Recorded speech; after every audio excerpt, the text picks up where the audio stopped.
Hi, Paul Gianos here with Kinetico Advanced Water Systems up in Richmond, Virginia. We get a lot of questions about the brine drum, the salt drum, where you're putting your salt in on a water softener system. And I wanted to help explain that using some nice props that we've got that are actually functioning, clear models so you can see right through them. So the Kinetico salt drum is a little bit different than a regular salt drum. They both have salt. But inside the Kinetico, there is a brine valve assembly, which is inside this, we call this the brine well. It's usually a white plastic tube that goes down in there instead of clear. And there's a tube that connects this liquid to your unit somewhere. So this tube can do two purposes. It can actually pull out salt water, brine, and it is used for the cleaning process during a water softener's regeneration.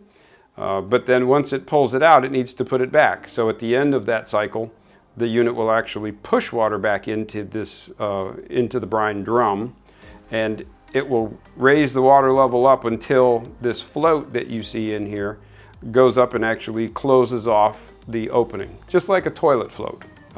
That's why your toilets don't just continue to overflow on the floor unless there's a big problem. So the float controls the high level of the water. Your water should typically be really close to the bottom, and this is actually, on this tabletop, is about where most of the bottom of the brine drums would sit.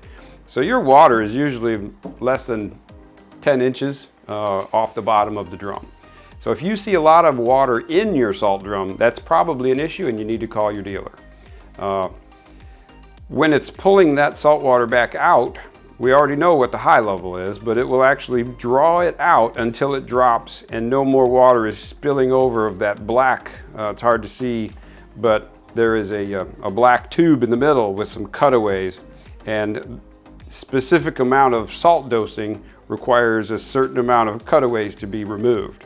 And the water keeps overflowing until it gets to the point where it's even, and that's the low level. So pretty much, if you can imagine, the top of this hasn't been trimmed, but you're looking at basically about this much salt water is all that this unit would use for a regeneration.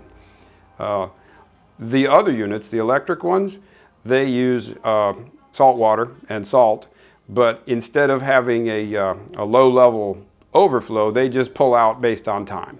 So a lot different how those floats work. You can't use the same float in somebody else's system or vice versa.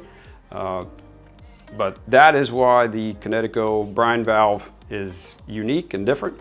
It's just one more component that ensures the highest efficiency possible in regenerating your softener. Thanks.